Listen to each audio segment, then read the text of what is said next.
Diane Folks interviewing Janice Horton, Senator Janice Horton, on April the 29th, 1988. Okay, we'll start with questions about family background. Where were you born and I was raised? born in Barnesville, Georgia. It's about 57 miles from Atlanta, south of Atlanta. South. What county? Lamar. It is the home Gordon Junior College. Yeah. Used to be when I attended Gordon Military College and high school. Yeah, this is my husband just coming in with his errands. And did you grow up there? Grew up there. To high school there. Attended 2 years of college there. At Gordon? It's not just a men's school. No.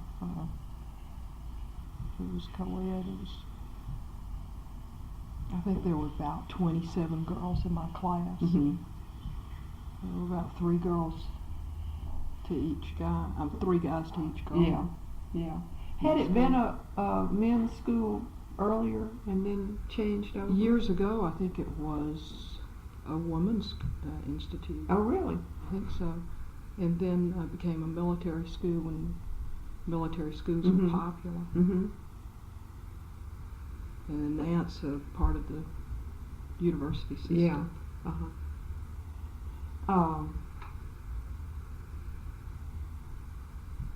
And what did your father do for a living? My father was a car salesman, and my mother was a seamstress for just about everybody in town. You answered my next question. What about your mother? And then you went to school for 2 years at Gordon. And then what was your major? What were you working on? English. As a major? English literature. And what were your major interests and activities when you were in high school and college? Well, Gordon and Barnesville is a unique community, I think. And everybody was rather close. It didn't matter how old you were. We buddied around with kids younger than we, and those older than we were. I guess I was more academically inclined. I was in the math club and the beta club. And is that a leadership club, beta? It's they still have it today. An honor society. Honor society, yeah. Unfortunately, I didn't carry that through. But that's mostly what, I had to study. I felt like I had to study twice as much as some of my friends. I spent a lot of time studying. Yeah. And then we go to Rock Creek, play around, go swimming, go to Griffin to a movie. Yeah. Go play putt-putt. Movies were more popular then. You didn't sit at home and watch TV. Yeah, when was this? What years are we talking about? When were you born? I was born in 1945. Okay. And so this is in the 50s? Well, I graduated from high school in 63. And then junior college in 65. So the 60s. Yeah. Late 50s. Late 50s, early 60s, yeah. So is Lamar County next to Spalding County, where Griffin is? Yeah. Okay.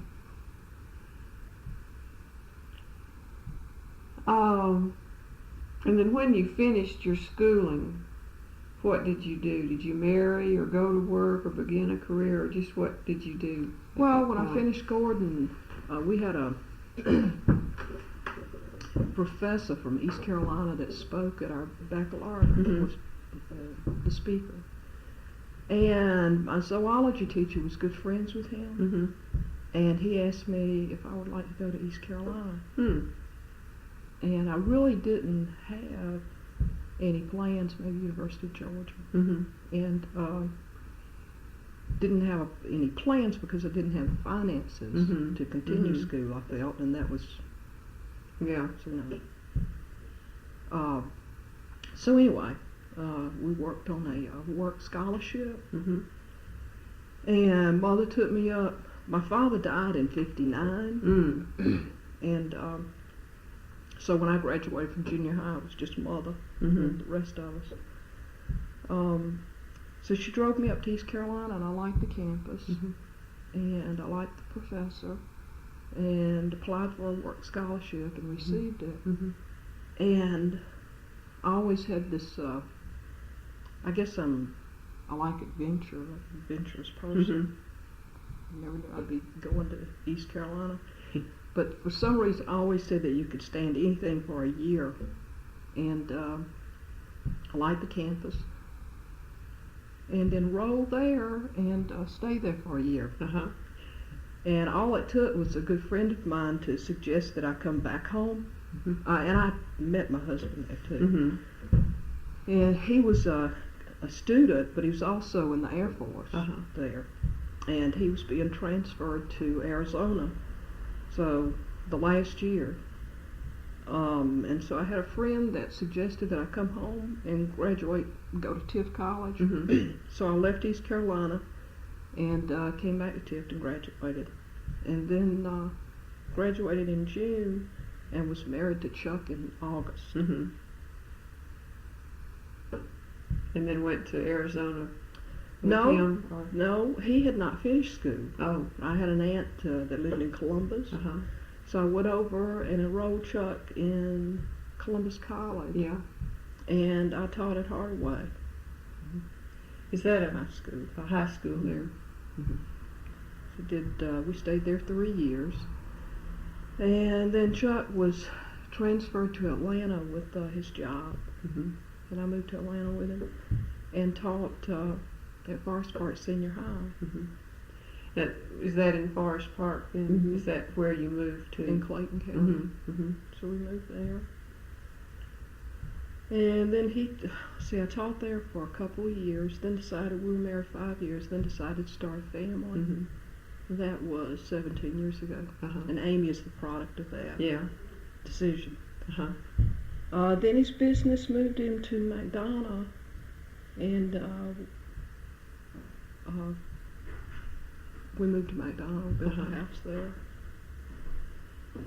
So I decided I wouldn't teach, I would stay with Amy for a while. Yeah. And I stayed with Amy for a while and got bored and decided to get my real estate license. So I got my real estate license. And through that, I met a lot of interesting people. I met an older couple. Mr. Calloway was one, Mr. and Mrs. Calloway. And he had been on the city council there in McDonough. And he suggested, and I started my own real estate company after I had worked for a few people. And I felt like I could do just as well, because I was doing all the work anyway. Hey, Hello, fine, thank you. Good. Dan, I may go out to the car. Okay. Okay. Well, I was splitting my commission and doing all the work, so I decided to start my own company. Yeah. So Mr. Calloway, there was an election coming up, suggested that I run for city council. And I said, well, I wouldn't know what to do. And he said, well, I was on there 30 years ago. Nobody on there knows what to do, you know. I said, okay, I'll think about it. So I thought about it, and in real estate, there are a lot of lax times. And I got tired of reading real estate books during the winter months when it's raining and things like that. So the last day of qualifying, the last 15 minutes, I went up and qualified. And he said, Mr. Calloway said that he would pay my qualifying fee. And interesting enough, he's paid every time I've run for anything. He's paid my qualifying fee. So I ran for city council, and I had only been in town a couple of years, and defeated a man that had been there all his life and had been on the council for 16 years. So that was the beginning of my political career. Career I had. Yeah. I want to back up just a little bit because Okay. you got me to the next section of questions, and I've got some things to ask. But when you were talking about growing up and your father died and you went off to college, did you have any brothers or sisters? Let's see. Mother had 9 children. Oh, wow. I think one died at birth. Uh-huh. She was married to Hampton Flint in her early years, and she had 2 children, Betty and Bonnie. Uh-huh. And they were babies, and he died of pneumonia. And then she met my father Mm-hmm. and married him, and they had 6 children. Mm-hmm. So that made 8 of us. So there were like 2 families together almost. The 8 that were living, yeah. Yeah. But I don't remember a lot of that because I was number 7 Uh-huh. of the 8. Yeah. And Had a lot of them kind of grown up and gone on, or? well, the oldest Billy, he was there. I remember him going to Korea Mm-hmm. Mm-hmm. and then coming home and marrying. And I guess my sister married first. We were Mm-hmm. the 2 stepsisters moved away and had their own families. One to California, one to Kentucky. Mm-hmm. But remembering the family as a large unit, I can remember that Yeah. vaguely. But I was very small. Mm-hmm. And then you talked about your meeting your husband at East Carolina and marrying, and his business took him to Forest Park. Mm-hmm. And I wanted to ask, what was his business that he Well, the moved Forest with? Park business was household finance, and he Mm. was a manager, and they moved him to Atlanta. Mm-hmm. Then he decided he wanted to go into business for himself. Mm-hmm. And I think at that time we only had like $2,500 cash. Mm-hmm. And one day he said that he would like to go into the service station business. Mm. I said, okay. And that's what he did. He had met a friend, Mobile Oil, had just moved into the Atlanta area, Mm-hmm. and he bought into that. And then eventually bought his own stores in McDonough, Mm-hmm. and he had 3, Yeah. 2 of Mobile's and 1 of his own Mm-hmm. on the interstate. Mm-hmm. Okay. And so does he still do that? No, that's another story. Oh, okay. You want me to go through Well, that? if you'd like to tell it, yeah. See, I think we were in the stores for 12 years, and then he was very interested in flying, so he learned how to fly. Huh. And he met a professor at Atlanta Tech, Jim Okay. Wardeman. Mm-hmm.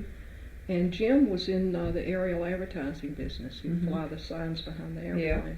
And Jim was interested. Chuck became interested in that, so he and Jim formed a partnership. Mm-hmm. And Jim had started in a very small way at Myrtle Beach. The partnership lasted for a couple of years, and Jim decided he wanted to get out of it. So Chuck bought him out, Mm-hmm. and eventually, in 1980, we started in Myrtle Beach, Mm-hmm. and started together. And I'd go over in the summer and help Mm-hmm. sell. So you became a part of that business. I was a part of the kind of partnership. aerial advertising, as you Right. call it. Yeah. And Chuck is eventually, let's see, I became senator. Uh-huh. And it would appear like it would be an ideal situation. The summers, the kids and I over there, Mhm. and then the winters Chuck at home because there's no Mhm. business there. Yeah. And but it wasn't. We found that we were apart most of the time, Yeah. and we grew apart in a lot Uh-huh. of different ways. We had another child Mhm. during 1975. Lee, she's 13. Mm-hmm. So let's see, in '86 we were divorced, Mm. and he still has his business there, Yeah. and the kids and I are still in McDonough. Uh-huh. So the story turned. Right. And then something else you said about your real estate business when you went into real estate business. It's often said that real estate is one of the businesses that people who go into politics find very amenable to political work, and you mentioned how the timing of real estate business is complementary to the timing of when you're actually in the legislature. In the wintertime, the session is in the wintertime. Well, the real estate business I went into in '72, by the time I ran for state senate, I was not in that. When I went into real estate, Amy was like 6 months old. I only had the one child. And it was a rather profitable business. I didn't lose any money.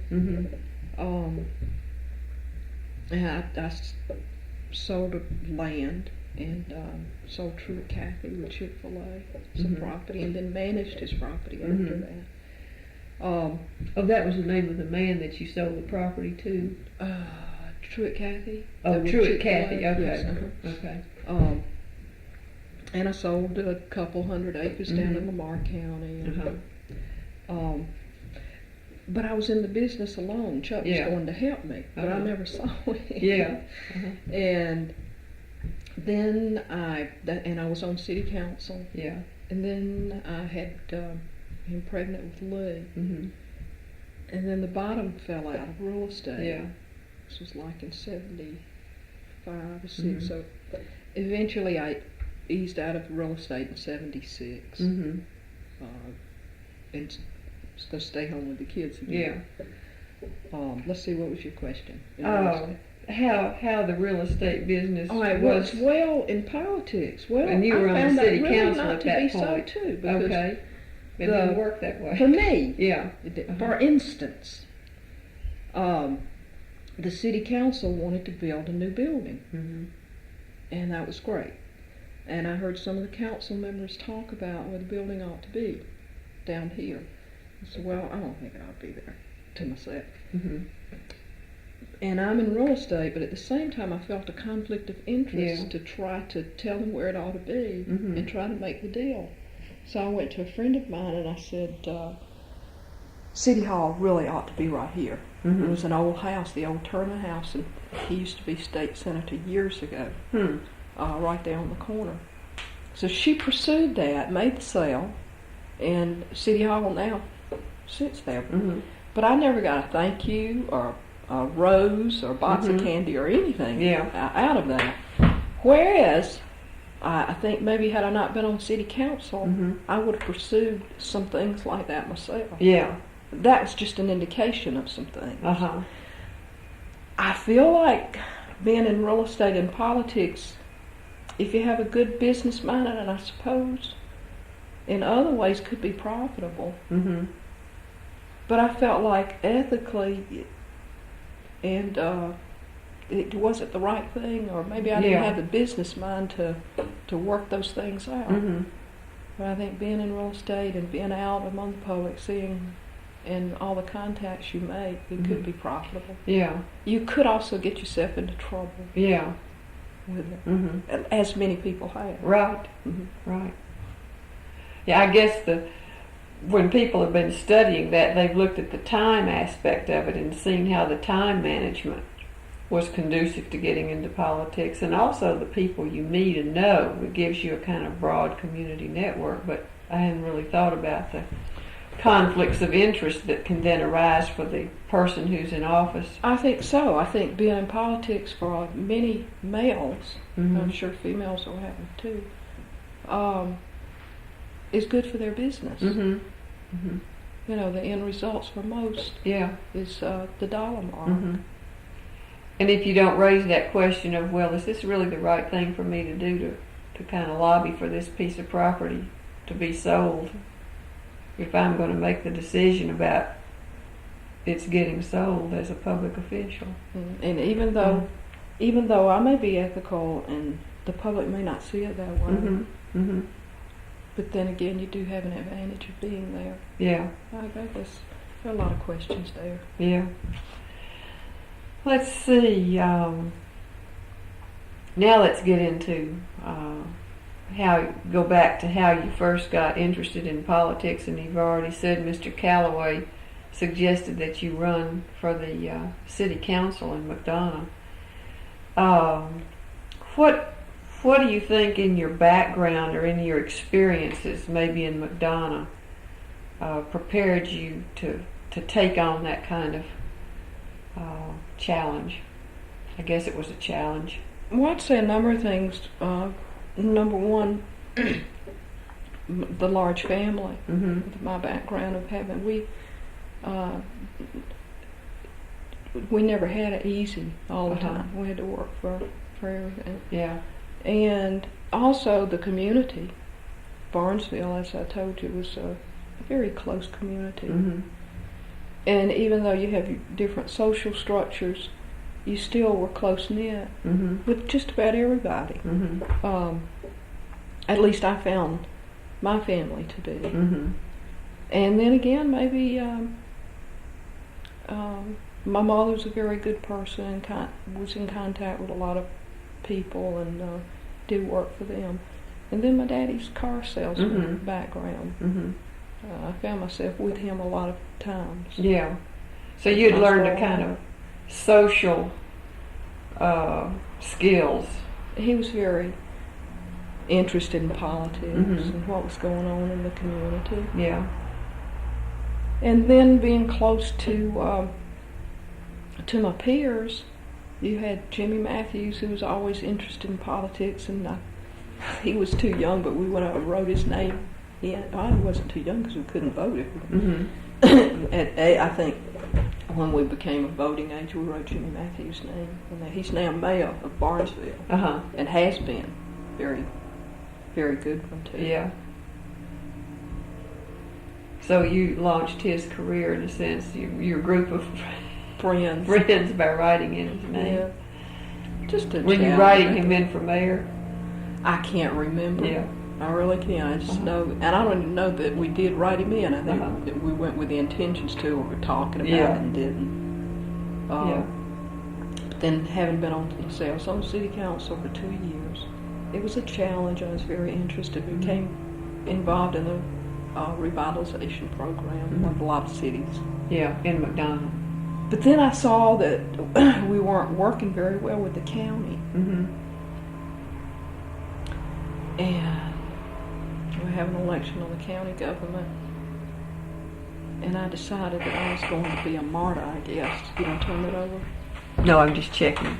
Not a martyr, but I was going to be somebody that worked with the two and get things to work well. So I ran for a county commissioner and won the thing. And had started the revitalization program on the city.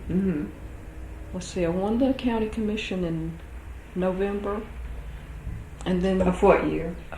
75. Okay. So I took office in 76. I believe 6 votes old or something like that. And then in December, it was another election for city council, and I had to decide whether I ought to run or not. Well, I had kind of intentions to do so, to try to. Well, I think I wanted to go to the county, and since I knew the city, that I could work well with them. But then when the election came for city council, I felt like I ought to run for that. Even though you were now on the county commission. And then I could work them both together. You get things so that the city and county could work and project an image of working together. Could you have held positions on both at the same time? So I won that one in December. Yeah. And I was on the city didn't even have a budget. They had a budget, but the mayor knew what it was right here, because he'd been a mayor for several years in the community. But it wasn't on paper, and for the newly elected officials. So anyway, I had a friend that had graduated with, his real smart guy, Sam Nooner. His father's president of the bank down there, I think. But he had gone to work with McIntosh Trail, and he was very good at figures. And I asked him to come over and help me do the budget. So we developed a budget for the city. The first budget they had. On paper. On paper. And then the county commission. I was chairman of the finance committee there. And for just an instance, for instance, the city used our old fire truck to go outside, maybe a couple miles outside the city limits to cover any problems that we had for that department, for the county. And the city needed a fire hose. It cost $2,500. And being chairman of the finance committee on the county, I felt like we ought to buy that product. And we did. But people were angry because the county had done this for the city, and I got blamed for it. And that's just a for instance. Yeah. And being the liaison between the two, it didn't work. But anyhow, during that time, a friend of mine grew up in Barnesville, Peter Banks. He ran for Senate, and he won. And I helped him in McDonough. I got had a dinner for him when he ran for state senate, and he was in the state senate about 4 years. And I had decided that maybe I was in politics, that I would attend Woodrow Wilson Law School, and so I was enrolled there. In Atlanta? Yes. The night school? Yeah. No, early in the morning. Oh, okay. First I went to Atlanta Law School, and it was at night. Yeah, all right. And I didn't like that. So I enrolled in Woodrow Wilson for the morning classes, and I liked that much better. Yeah. But anyway, my third quarter in the law school, Peter decided to run for Congress against Newt Gingrich. Yeah. And I don't know if my brother or who suggested to me on the telephone that I run for Peter's Senate seat. I had in mind, if I ran for a state seat, it would probably be Ray Tucker's representative seat. Ray decided not to run. I had not really thought about Senate. I thought about going to law school, and then later on maybe doing something like that. And were you at this point still on the city council And the county commission and going to law school? Okay. So the third quarter, Peter decided to run for Congress, and I decided to go ahead and run for his seat in the Senate. It covered 7 counties. Yeah. And the heart of the district was Lamar County, where I was born and raised. And I was successful in that endeavor. And then was reelected, and then we had reapportionment, and I lost 5 of my counties. But I picked up 50,000 people in Clayton County. Terrell Starr, being one of the most influential members of the Senate, a very good person. At the same time, he had the right to draw the lines, and keep for what his he district, wanted, quote unquote. But anyway, that was okay. I had to run a new race, and I won that one. Well, let's back up just a minute. When you first went into the Senate, what year would that have been? What year was I ran that? in 78. Okay. And I took office in 79. So your first term was 79, 80. And then reapportionment came in 80. 80 after the census. Okay.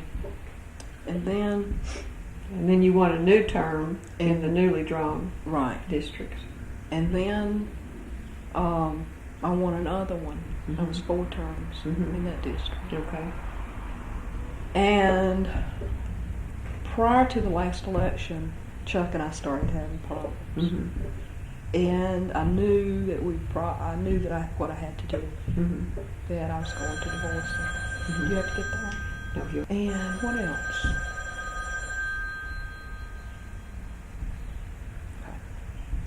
The pay, I guess I could live off the monies if you put it all together with politics. You can get that if you're long. I'm just gonna. So you had been in the Senate now, altogether 4 terms. You said That's 8 years. But during that period, you had begun to have marital problems and knew you were going to have to. The last couple of years before the last election. Okay.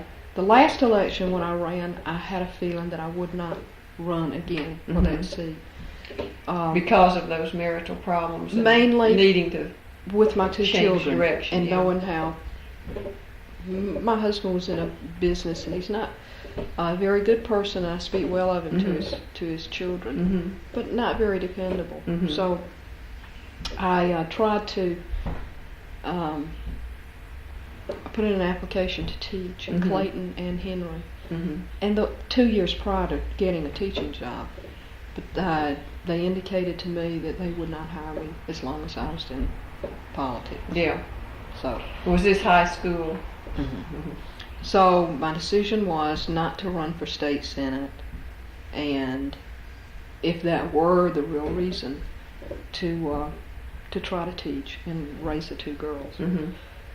So I had to put in writing to the superintendent in Henry County that I did not intend to run, and I hope I said I did not intend to run for any state office, because if I didn't, I told a lie. Because I'm on city council now in McDonough. You're back on the city council. Right, but I had no intentions of that whatsoever to be there, so he's not angry with me. So so anyway, after my last term, I was hired to teach high school English at Henry County High School, and that's where I'm presently employed. I've started work on a master's program. You can only take 15 hours, and I've done that before taking the GRE. So on Thursday nights, I'm going to Emory studying to take the GRE because I want to make well enough to get into a program. Yeah. I would really like to be. I like teaching, but because of the years that I've been out, it's very difficult to make the amount of money that I think I ought to be making. I mean, by the time I get 15 years experience, I think maybe I've had more experience in politics. Yeah. And even though I would not at this point like an elected position, I might pursue some job in state or federal government. Yeah. At the same time, continue this base of security with teaching. The teaching, yeah. I like politics much better than teaching, even though I do enjoy teaching. Yeah. When did you go back on the city council in McDonough? Let's see. I worked part-time. The last year in the Senate, I was in the Senate, and I worked part-time in City Hall to mainly see what it was like behind the counter, and they didn't have anybody to do their tax work. And I thought maybe I could work with the county on that because the county does the appraising for the city, and that was very interesting, a very good learning experience. And I was teaching too. So now election came up, and several of my friends came to me. It's the first time I've had many people come to me and ask me to run. Most of the time it's been my own initiative to do that. And I thought about it and decided that I would. I had to run against a young fellow that I had helped and suggested that he get into politics several years ago. He didn't fit in with the rest of the group, I suppose. Wasn't doing the job that the community deserved. And so that was 2 years ago. If I decide to run again, it will be this year in December. It's a 2-year term. Yeah. Is that a paying position? Yeah, it pays a couple $100 a month. So nothing you could count on to live on. No. Along with your And teaching salary. that's the philosophy too. You really shouldn't try to live off of political position. Yeah. That it's more of a service right, to the community. Service to the community. Yeah. And with local politics, that's the way it ought to be. And I guess it ought to be that way throughout, but it's not. It sounds like you're saying this was running through my mind as you said after you left the Senate, you went back to the city council. I was saying, my goodness, she is really interested in politics, in being a public servant, you know. And so could you say a little bit more about where that comes from? You mentioned your father and your mother both being interested and kind of connected in the community, you know, that everybody kind of knew, that everyone was close. Is that where it comes from? I wish I had the answer for that, but I really don't. And I guess I never liked for anybody to tell me no. You know, if you're trying to do something. And I think in politics, it's not only the position, but you are in a position to get things done. Yeah. And to help the general public, not those people that are in positions that can get done whatever they want, but the general populace of needing help, I suppose. And that's probably from my meager background. Maybe that's where it comes from. Having to work so hard for what you did get and seeing your family do that also. And being in a position to be able to help people, it makes you feel good. And to go the extra mile for anybody. Yeah.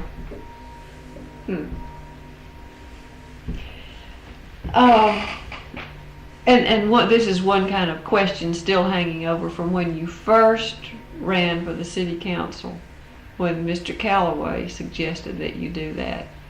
Had you already been involved politically before you did that? You know, how did you get a reputation for being the kind of person you were, that people voted for you? Do you know what I'm Well, when I trying to moved get into at? town, Yeah. let's see, when I moved into town, the only contacts I had, I've just, you know, I've always been friendly to everybody. It was just your community Yeah. And involvement. yeah, I would work with the Cancer Society. I was very involved with the church, and I taught Sunday school, and I always have taught Sunday school. Even when I was in high school and college in Barnesville. I guess the nucleus would be the church and the community. What church And is that? The First Baptist Church there. And I tried to help whenever I could and be of assistance. And I was quite successful. And I guess it was, they say I was the first woman in real estate there. But I don't know that for a fact. I really didn't think about it. Yeah. And I did well there. Had an office with Norman and Kay Strong. They have nationwide insurance, and I had my office in there. And whatever I'd sell houses, I'd try to get him to do the insurance. And I guess word traveled that I was pretty successful there. Yeah. And the way I would go at things. I wish I had that aggressiveness now that I had then. And you also raised your two girls while you were doing all these other things. You said Well, I don't your know how second good daughter was She's 6 13. months old when you went Right. on to the county commission. Yeah. I mean, that's I never thought of that until right now. That's quite amazing, you know, that here you were with a 6-month-old baby and you were It was- still going strong on. Well, I attended the April City Council meeting and the County Commission meeting, had Lee, and attended the May meeting. I don't think I ever missed a meeting Yeah. there, but we're right there, you know, City Council here and my home's right around the Yeah. corner. And I had a very good person to help me. Her name is Maud. It's a black lady a few years older than I. Had raised several kids, and she stuck by me, and still a very good friend of mine. Yeah. So that made it possible for you to. She helped, yeah. Yeah. And a lot of friends too. Yeah. So again, that close community network, it sounds like, Yeah. makes it possible for a person to do many things. I think so. Yeah, you can't do it all alone. Yeah, yeah.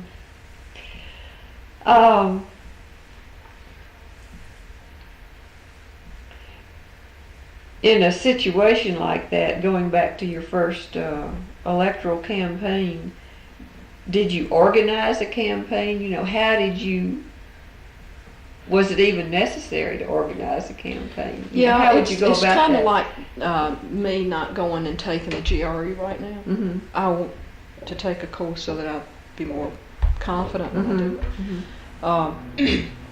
The city council, I worked hard. I got the voters list, and I called everybody until I got them on the telephone. Yeah. And then I would go out door to door. And I think almost in anything you do, if you spend more time on the organization, no part of it, then it's much easier to carry it through. Yeah. So doing your homework. Right. So you really did run a quote unquote regular campaign. It wasn't enough just to say I'm running. No, I didn't. I went around to several people, and one was Bobby Lynch, the editor of the paper there. And I asked Bobby if what he thought about me running for city council. He said no, I don't think you ought to do it. You can't win because you've only been here 2 years, and there's another candidate I helped, George T. Smith, ran for governor. I had a breakfast for him. Let's see, that was one reason, I think. No. Bobby said, you can't win because you've only been here 2 years. You had a dinner for Peter Banks. And Peter was from Lamar County, and he was running against a hometown guy, Mr. Steele or someone. And he gave me another reason, I guess. Out of all the people that I asked if I ought to run, Mr. Calloway was the only one for city council that said I ought to run. Now, when I ran for county commission, Mr. Calloway was the only one that asked me not to run for county commission because he said that was the death of politicians. And it almost was. 'Cause we had a prison issue down there. They almost tarred and feathered all of us and threw us out. What am I answering? How you went about organizing your campaign. The city council was contacting everybody and calling them until I got with them, or going by and seeing them. You mean they were calling people? I did all the calling. Oh, okay. Now on the county commission it was different. I organized and had other people call. Sometimes I'd go into a home and a homeowner would be talking to one of my callers. You know, we were working that hard. Yeah. So on the first race, you kind of did your own almost by yourself. Yeah, I did. And on the others, you had more volunteer friends working with you. Doing okay. And what kinds of people were working with you on your campaigns? Were they like all kinds of church people and community people, friends? You know what? Any particular groups that supported you? No, because I always had the older group, the older ladies and the AARP, and I had a variety of people. I don't think anybody turned me down. Because when I ran for state senate, I started my organization around city councils and county commissions, and I would attend their meetings no matter when they were or where, and I organized that and started at that nucleus. Yeah. What about raising money for a campaign? Very difficult for I'm going to say for a woman to do. I'm sure it is for some men too. And could you talk about comparatively between running for the city council, running for the county commission, and running for the state senate? Did you see any differences and difficulties in how you went about doing it? Well, I was really just a child when I ran for city council, and understanding the aspect of running for anything. Mr. Calloway paid my entrance fee, and I bought some cards. I think it's the first time anybody had used cards there. The county, like business cards. Yeah. And the county commission didn't ask for any money, but at the end, when there were about 6 of us, there were 2 women and 5 men, I think, in that race. and there was a runoff. That was very interesting. Two men, the night of the election, two men, one had defeated the other one by 6 votes to be in a race with me, and I had come out 1,500 votes or something like that, ahead of both of them. So we left with a couple and went to Panama City. And the next morning, this man called for a recount, and on the recount, he won over the other guy. Now there was a lot of local politics in that I saw. You know, on the way from the country poll, some were thrown out so that this one could run because he was with the county machine. Yeah, And that really happened. That really goes on. Happened, and the machine is still there, just like it is up there. So anyway, I found out the next day, a couple days later, that my opponent was going to be a part of the county machine instead of another fellow who we probably, had the same people that would have voted for us. Yeah. But then, and there were people taking polls of this thing because the county machine's son was running for state representative, and he was having polls and doing everything right. When at the last they saw that I was going to defeat him by a wide margin, then I started getting donations. But they were donations from people, not from you as my friend. The most valuable, but from like people who saw, all right, she's going to be in office, so we've got to get on her good side. That's the part that I've learned about politics that I don't like, but it's there. Yeah, that's just the name of the game. The most valuable assistance I got in running for political office was the help that I got, and not money. But realistically, you have to have the money to do it. So it sounds like as you were getting more successful, money was easier to come by. I mean, because of what you could do for them. Yeah, people were more willing to give it because they thought they were going to get a return for it. Right. In the way of services or realistically votes on issues. Yeah, I found that that's the way politics is.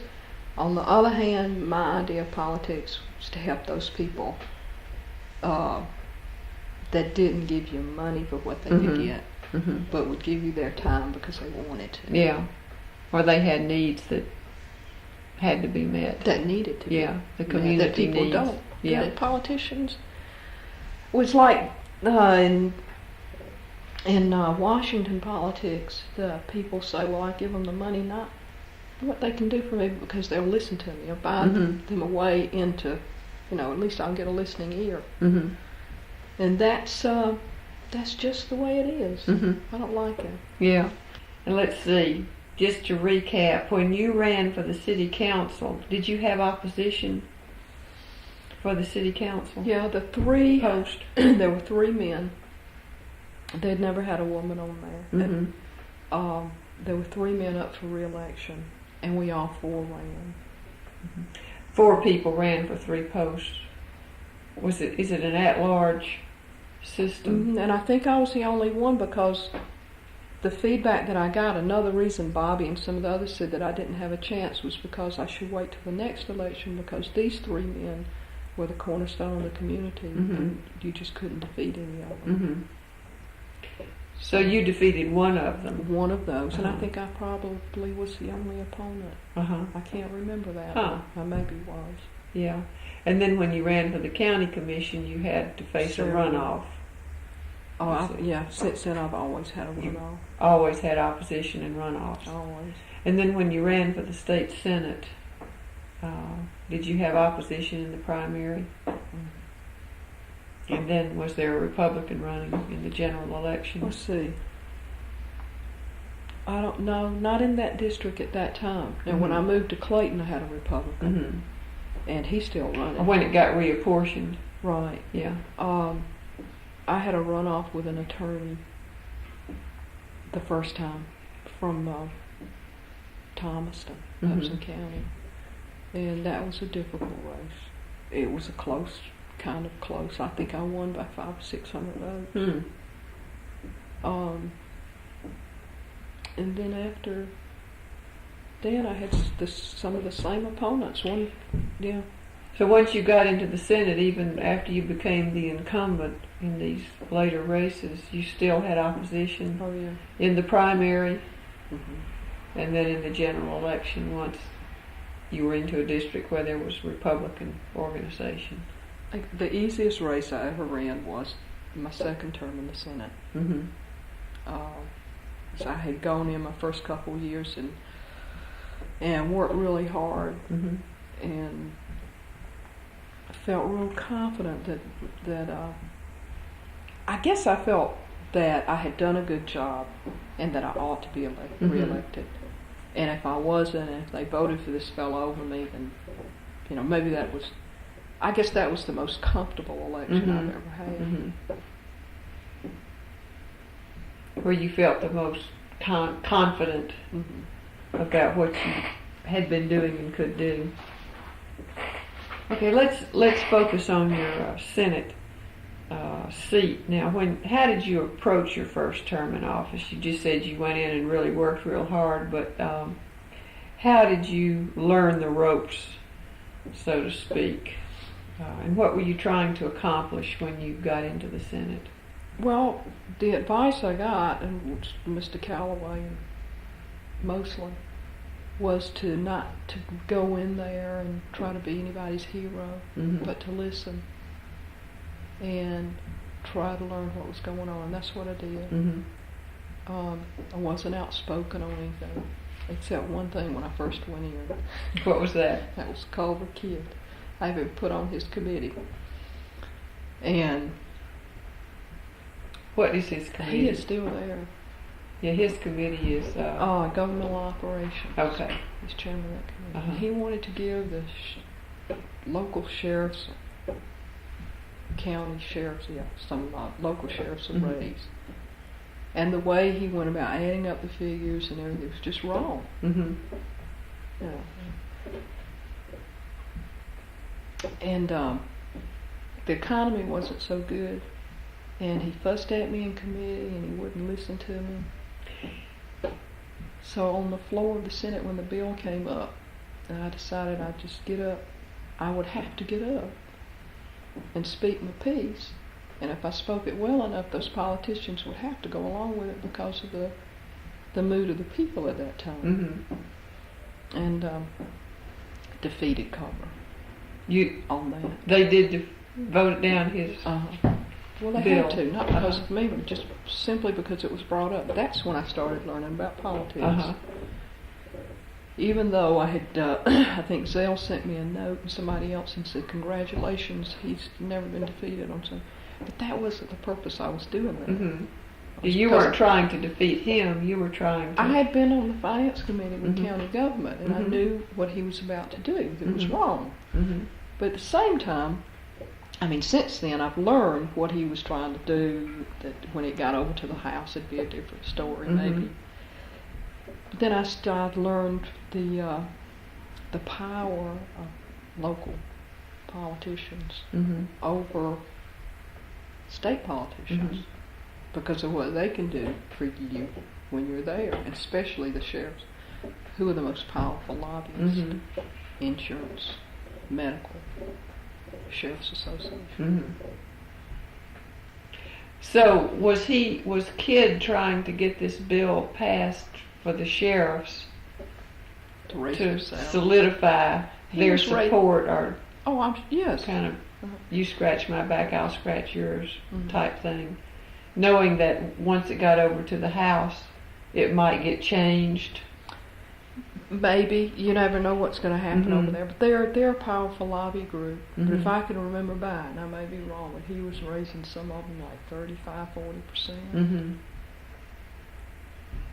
Just, That would have kind of broken But the see- bank, so to speak. well, no money comes from the state. Mm-hmm. You have to pick it up on a local level. Mm-hmm. So here you are, if you're county commissioner, and he raises the pay of your local sheriff, Mm-hmm. and you don't really happen to like your local sheriff, and he's not doing a good job, there's nothing you can do. Mm-hmm. But have to come out of that local. pay raise has to come out of county funds, Right. not the state funds. So my I see. contention was if you're going to dictate to the county government what they're going to pay, Mhm. then you ought to share Yeah. in part of that payment. Mhm. But Culver puts through so many bills, and tries to do so many things. You can never agree with him all the time. Mhm. Sure. Only a little bit of the time. So that was kind of your initiation, you might say. Yep, that was my initiation. Especially with some politicians. I mean, you don't get out the pencil and paper and show them how it is. Mm-hmm. That's not the way it is. Yeah. Or what appears to be reasonable is not really what they're working on. They're working on some other kind of. They've got Well, that's another powerful. agenda. Yeah, it's Yeah. a totally different world. Yeah.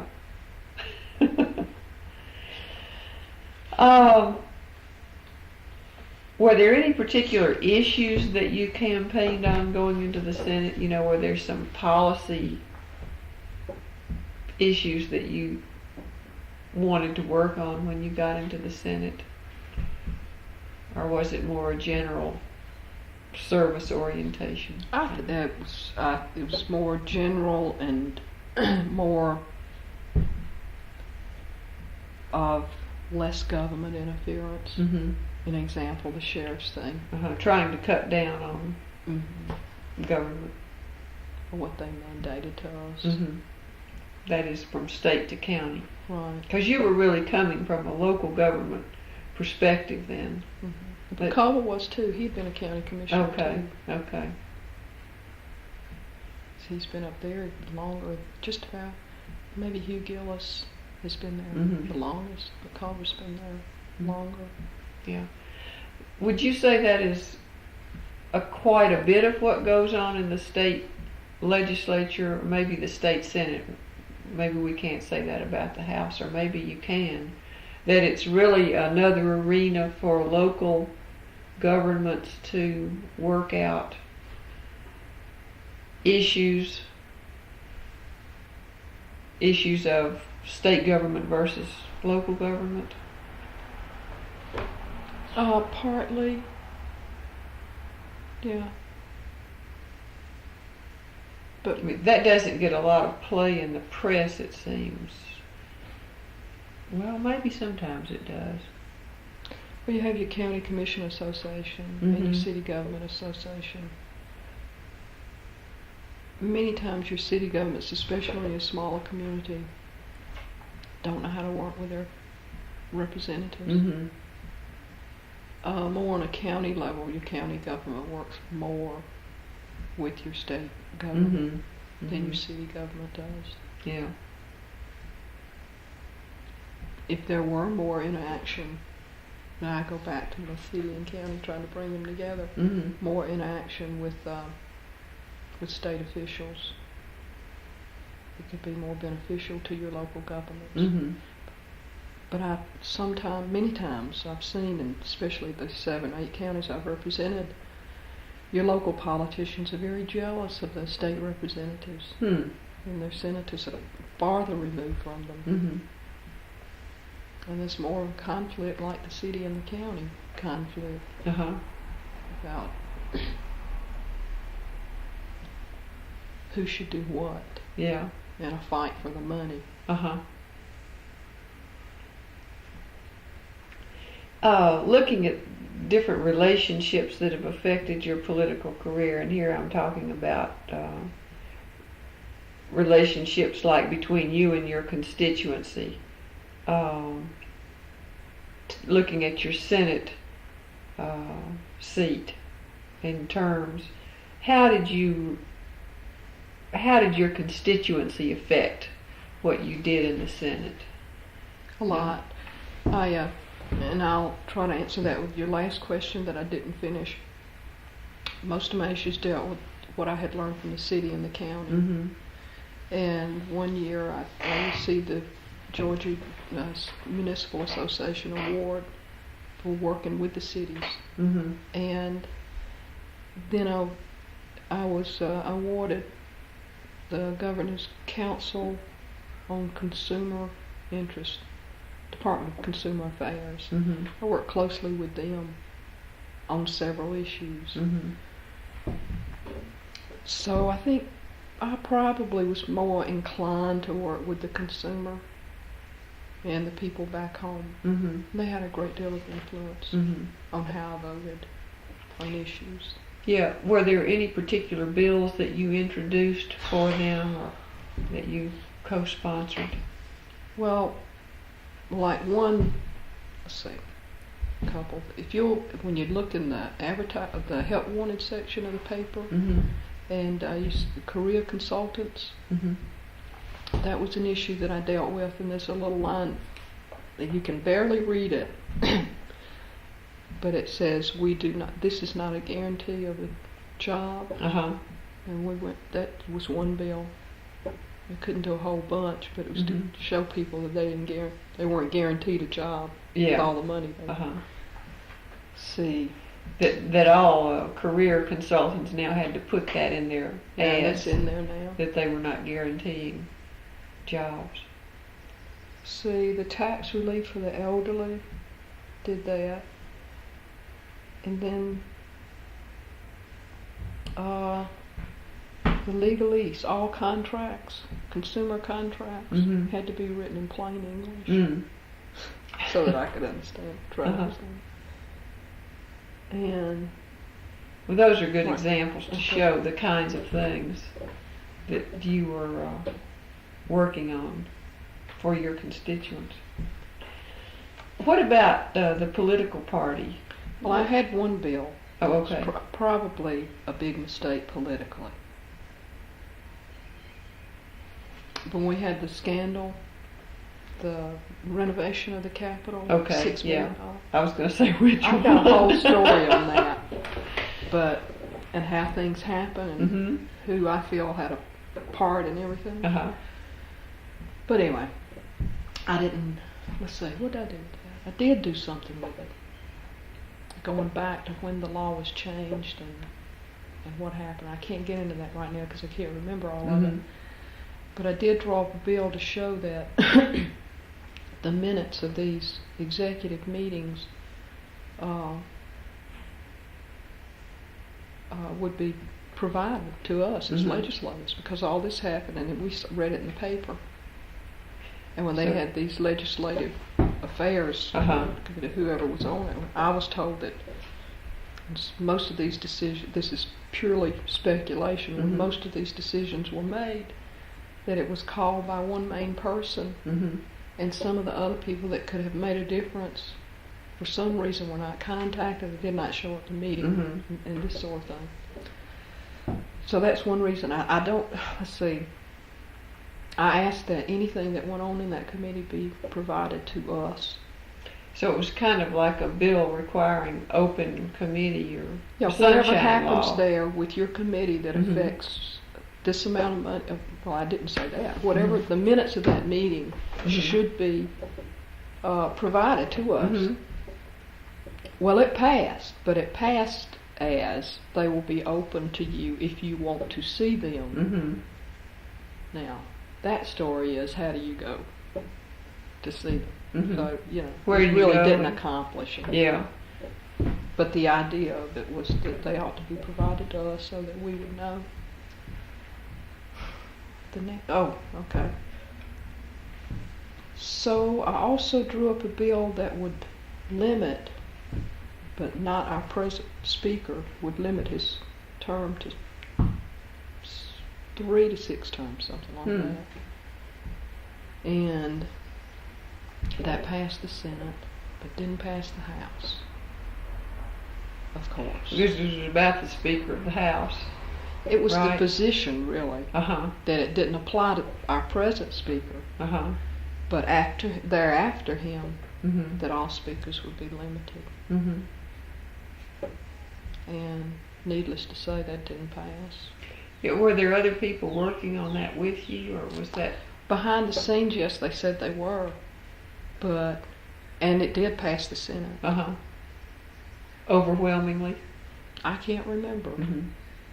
Can't remember if it did or not. Mm-hmm. Was that part of Zell Miller's reform package, so to speak? Limiting the speakers. Mhm. No, I think Mhm. I had. Well, I didn't work with him on it. Mm-hmm. Okay. Mm-mm. I mean, what was the kind of motivation behind that? The $6 million scandal, and going back to where the law talked about the Administrative Services Committee Mm. when it was changed. Mm-hmm. Who was on the particular committees when this Mhm. happened and where they are now in state government. Mm-hmm. Some very influential ones are now head of the tax commission, Mm-hmm. tax. The other one is chairman of board of pardons and paroles, Mm-hmm. and the other one is the insurance commissioner. Mm-hmm. The three that were on the committee that decided Who were in the legislature at that point. that decided these issues. Mm-hmm.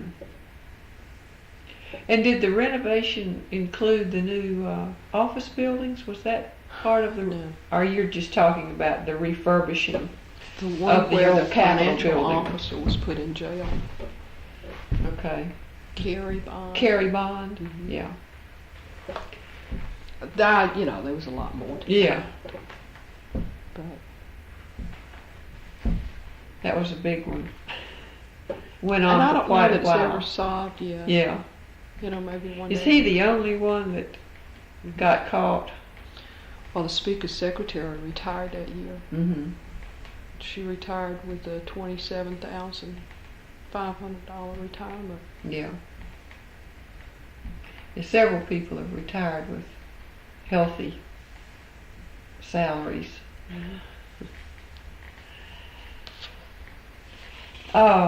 She's a very young woman too. Mm, For that kind of money. yeah. For that But kind of anyway, retirement. That you can sit and speculate about politics, and Yeah. just it's by innuendo, I guess. Uh-huh. Called scandal by innuendo. But those are just some things that you sit around talking Mm-hmm. about. Mm-hmm. The I politicians wonder about say, now. Yeah. What's that about? Yeah. What about the political party? You're Democrat. Has the state party or the local county party been supportive of your Yeah, they're candidacies? much more active now Mm-hmm. in the last few years than they were beforehand. Mm-hmm.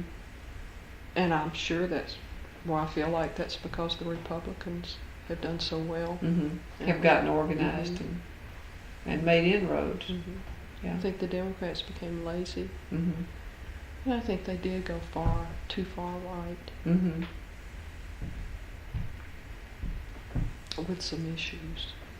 They became too conservative on things. Well, I think the Democrats became too liberal Oh, became too with liberal. Mondale. Okay.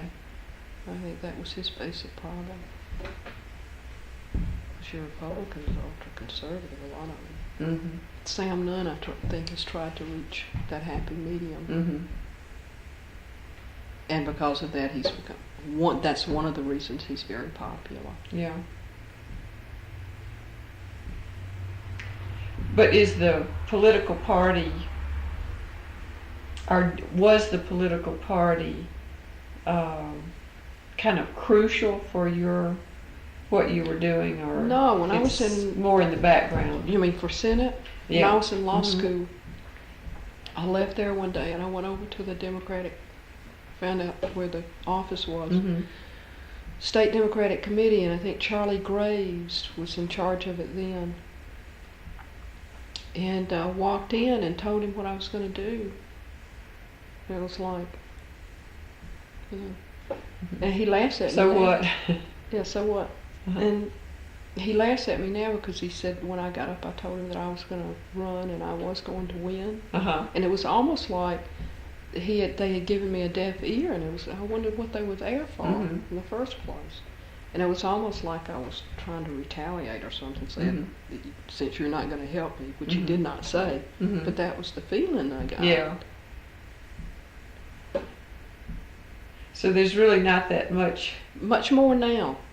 Okay. They've become more organized, and they donated to my campaign. Is the this for last the year. general election?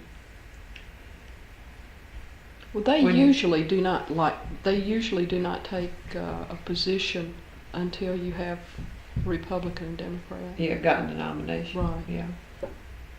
They won't get into intra-party Right. squabbles or factions. What about the press?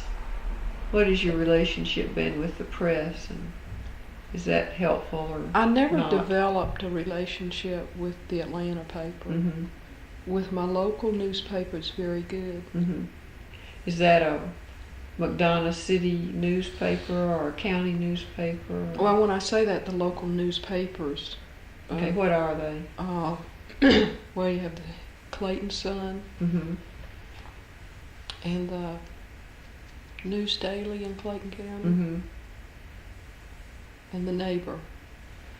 And in Henry County, you have the same. Mm-hmm. And then in Butts County, they have their own. And Lamar County, maybe owned by Mr. Grimes. Mm-hmm. Clayton, Lamar. They all had, most of them had their own individual papers. Yeah, so you really had to develop relationships Locally, with that several. was very easy for me to Mhm. do. Yeah. Talbot County and Crawford and Upson. Mm-hmm. It was rather difficult in Upson because of the community ties there with their candidate. Mm-hmm. But I did. Mm-hmm. But the Atlanta paper is just, I guess it's like a country girl come to town. You know how to deal with them. Mm-hmm. My last opponent, the Republican, did. He hired, he had a PR consultant who knew how to work with them well. Mm-hmm. And he was successful in doing Yeah. it. Bill Shipp told me that, and I talked to Huh. Bill. Uh-huh.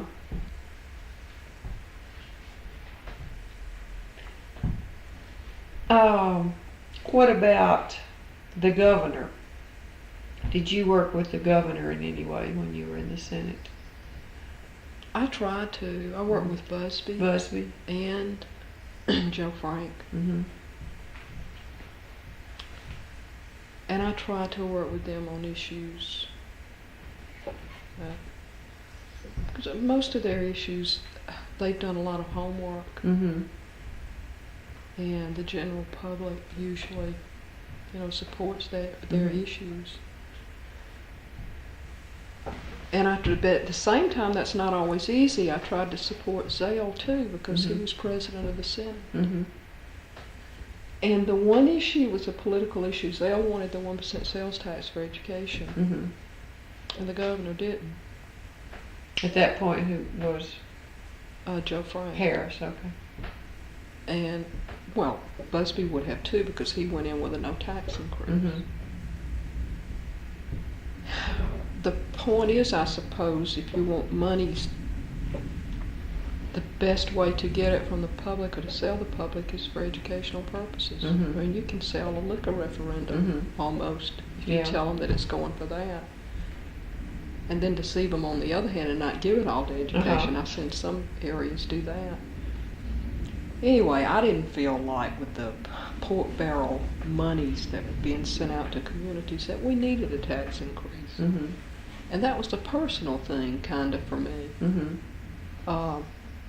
Even though when I voted, it was politically, it was going against Zale and with the governor. Mm-hmm.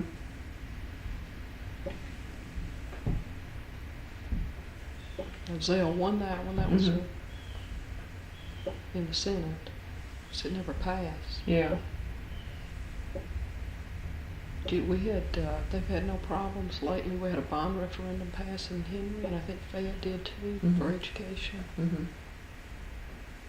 And when you found yourself kind of on the other side of an issue with Zell Miller, who was kind of the leader of your house, how does that affect your relationship It does. with someone? It does affect it. Definitely.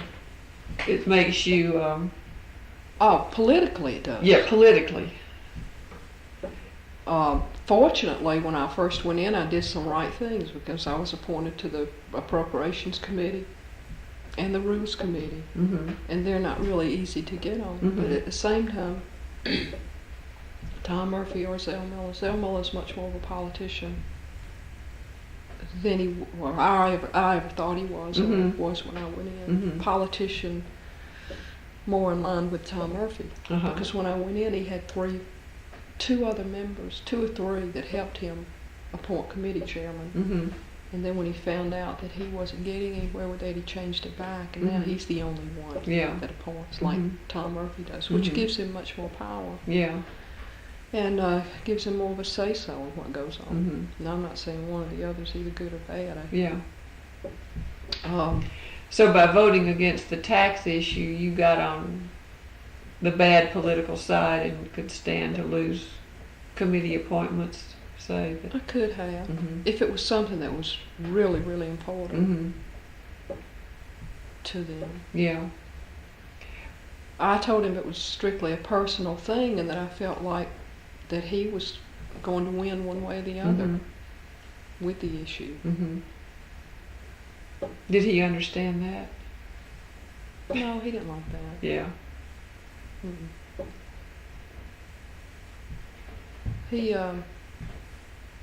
He's become much more of a politician.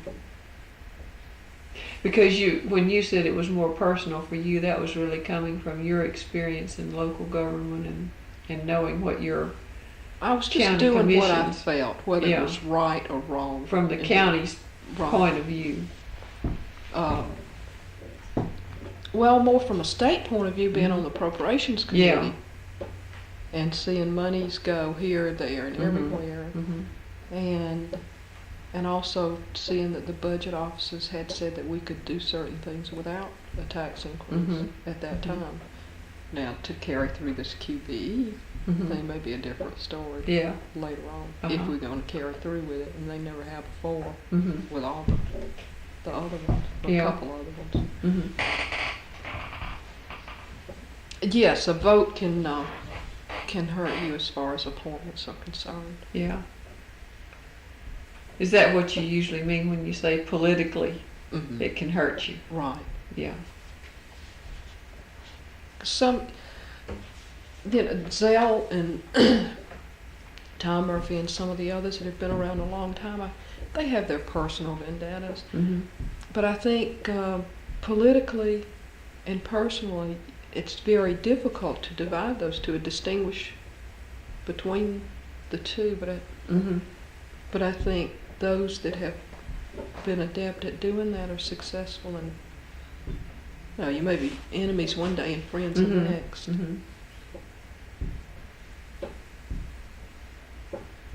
And can you use those words to kind of try to define the way you want your actions to be taken, so that you can say, well, for me, this is, personally, I have to vote this way, even though, you have to respect, I'm asking you to respect the way I stand on this, even though it disagrees with you politically. Whereas if you agree on something, you could say, we do this as friends, or we do this as political allies. There are many reasons. Sometimes you'll vote on a bill because it is and you'll hear this said many times on the floor. Well, I heard this from Terrell Starr. He was a friend of mine because he represented Clayton County too. That many times how you're going to vote is determined by who goes down to the well and what they're trying to do. You have your show votes, and they know that in the Senate. So a lot of times it depends upon who you are and what personal relationship you do have with them, I suppose. Yeah. Then I think everybody has principles that they go by. And then you have people like Culver that have been there for years and years, and that's an old-time politics that I don't think any of us can really understand if you haven't been there. Yeah. You understand? Totally. It's kind of politics that harks back to another era, but he's still there. Right. And Very he still successful. gets done a lot of what he tries to get done, Mhm. even in this new setting. Yeah, he's been able to go forward Yeah. and still be there. Uh-huh. And most of the ones that have been there, as I have observed, are hard workers Mm-hmm. and basically very good people. Mm-hmm. Yeah, that kind of takes up the next group. What about other members of the General Assembly? You've mentioned some of the other actors in the process, like the showboats. Are they the ones who are known to usually speak out on issues that they're going to go down to the well and speak? Yeah, you'll hear the comment, excuse me, on a few of them that go down. I wonder what he's running for. Mm-hmm. Or a lot of sighs.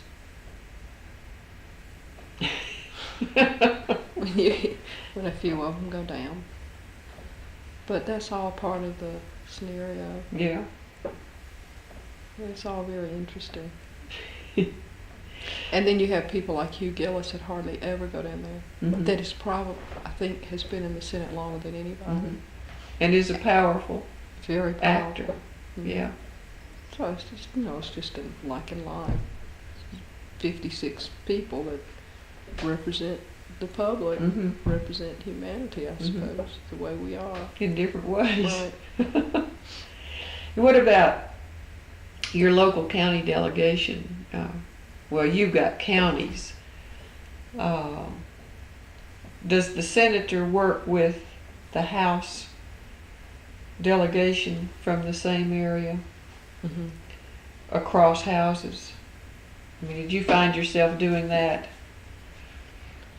to get a bill made into law Yeah. through both houses? Does that happen? We had a rule that we went by. Any local legislation Mhm. would have to originate in the House. Mm-hmm. And anything having to do with money matters originates in the House. Mm-hmm. And they're closer to their people, Mm-hmm. too. They represent about 30,000 people, whereas a senator represents about 100,000. Yeah.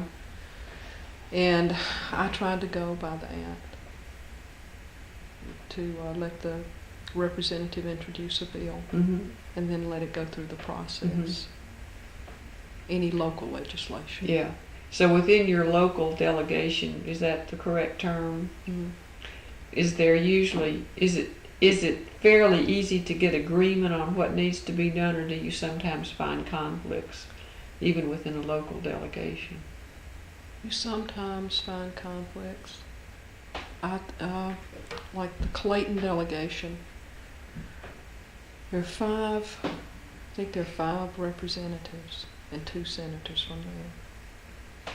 And they have a rule that they all have to agree, I believe. Mm-hmm. I may be wrong on Mhm. that. They could have a majority. Yeah. And that would be the most difficult situation.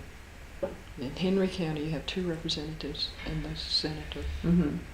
In Butts County, only 1. Mm-hmm. Butts is the same as Henry. Yeah.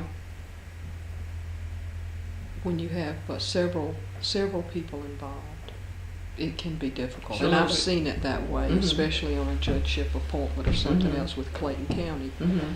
I was probably a silent person in that delegation. Mm-hmm. I would listen to everybody because they represented Clayton County, Mhm. and I was a new person on the block that Yeah. represented a portion. Mm-hmm. So I would try to listen to everything they had to say Mm-hmm. and then try to deal with my people. I never did try to stir up anything with them. Mm-hmm. Mm-hmm. What about the women who were mostly in the House? When you were in the Senate, was there any other woman in the Senate? Well, see, Virginia ran for Congress. Virginia and Peter ran against each other. Yeah, okay. And Virginia defeated Peter. Mm-hmm. They were both Democrats. They were in the Senate together and very good friends. Mm-hmm. But when you came into the Senate, Then when I was and elected, she was gone. I was the only one. Yeah. And then either 2 or 4 years later, Bev Ingram from Fairburn Came in came. while you were still there. And now, when I left, there's a lady, she's a Republican, Mm-hmm. so there are 2 in there. Bev is not doing well physically, Hmm. so I don't know how long. I think she's going to run again. Mm-hmm.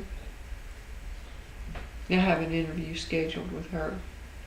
She's a fine person. We got along well Uh-huh. together. Would you find yourself working with the women, which was one other woman, on particular kinds of issues, or? Not really. We did. We did on occasion. Mm-hmm. When I first was elected to the Senate and was the only woman, I saw a lot of friction going on in the House. Mm-hmm. You mean between the women and the men? There were, Uh-huh. No, just between the women among themselves. the women. There were about 15 among the women. Yeah. There were about 15, I guess. And I saw the most friction between Kathy Steinberg and Ellen Mm-hmm. Richardson. And then there's a Republican lady, I can't remember her name, but she does well. And I met with her, I think we were in Washington or New York, and I talked with her about trying to get these ladies together. Mm-hmm. Would to- that be Dorothy Felton? Yeah, it was Okay. Dorothy. Mm-hmm. And the lady from Columbus, the librarian. Mary Jane Gaylor. Mary Jane. Uh-huh. I talked with those. The first person I think was Dorothy. And then I talked with Mary Jane. And maybe Eleanor. And then Kathy. But those, Dorothy and I were talking about somehow you needed to get these ladies together. Mm-hmm. Because if I had an issue, and I was afraid, if I had an issue and got it to the House, how would I deal with it there? Mm-hmm. The guys will tell you they'll do one thing, and they're more interested in doing another. They'll make supportive noises, but they won't really. But Do they it. do. I think most issues, and I didn't have a whole lot, but most bills that I had passed out of the Senate, they were somehow worked through the House. Mm-hmm. But anyway, we did. I'm trying to think. Maybe it was Mary Jane that was interested also in having the women as a political force, so to speak.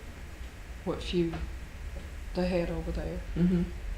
And I can't remember. Maybe she was the one that rented a motel room in Atlanta, and we had to get together there. Mm-hmm.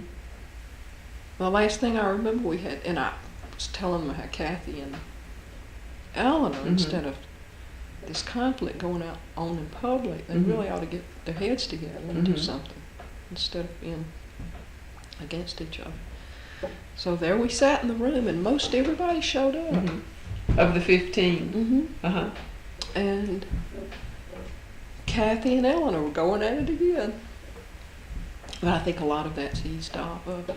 And we worked on that for a while. Uh-huh. Was it over strategy more than We were going to try substance? to pursue that, Mm-hmm. but we really never got anywhere with it.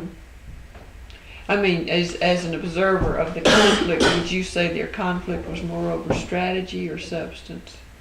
Or was it that kind of conflict? Could you characterize it? Probably both. Mm-hmm. It was personal. On strategy, how to go about getting things done. Mm-hmm. Not sure. Yeah. Quality conflict. Mm-hmm. But then as they were there longer, they knew how to, maybe that's not the way to do it. Mm-hmm. That they had to find their own people that they could work with, be they women or men, and work it that way. Yeah. And I don't really know if all the women, I'm sure they don't, I'm not sure of anything, but they probably don't vote as a force together. Mm-hmm. The ERA, I think probably they did, except for one lady. Yeah, not all of the women in the House voted. Sizemore got up. This is an example of what I'm saying. Mm-hmm. She was a teacher. She's an administrator, I think, now down in South Georgia. Mm-hmm. But she was very closely associated with Marcus Collins, Mm-hmm. who was very closely associated with Tom Ruppy. Mm-hmm. And I'm sure they influenced her to get up and talk against the ERA. Mm-hmm. Because she's not the person to do that. Mm-hmm. But You mean you wouldn't normally expect her to get up and talk against? You want to stop a No. minute and I might need that water. get you up there. Okay, you were talking about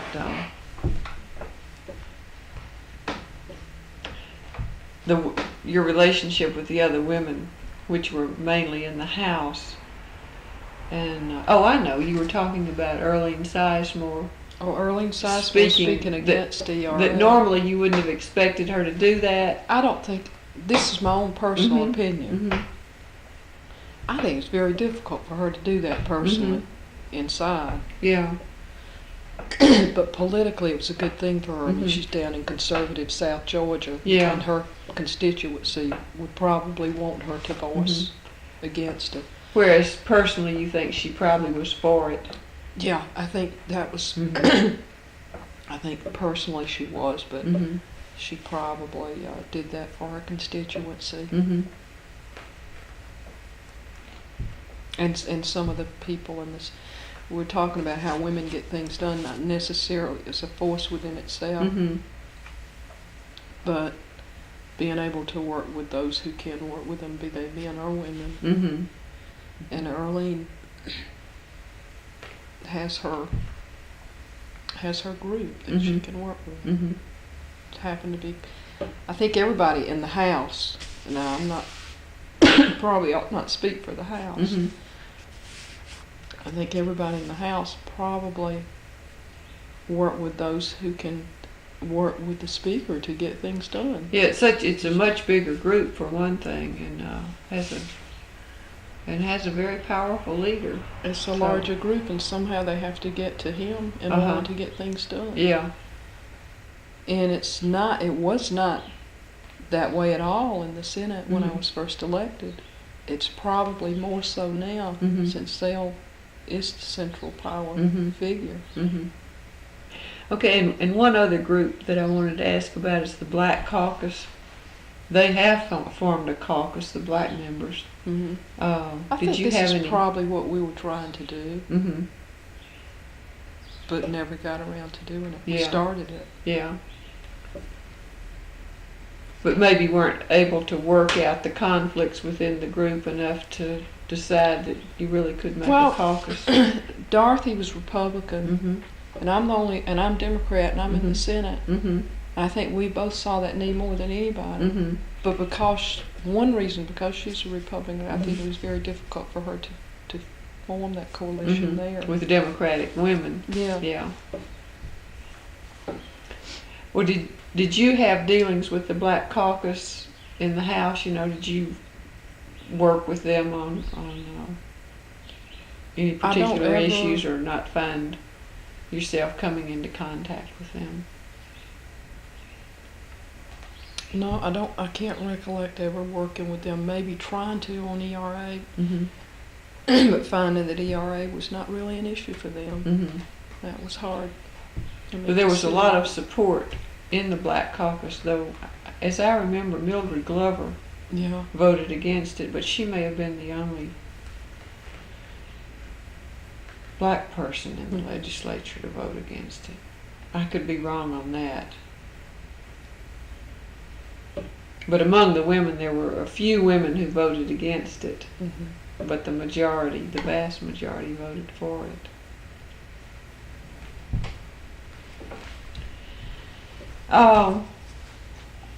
Now, what about, you mentioned the committees that you got assigned to appropriations and government operations. That was not when I first went in. Yeah, I was on What- higher ed and higher education. when I first went in, and special judiciary, Mm-hmm.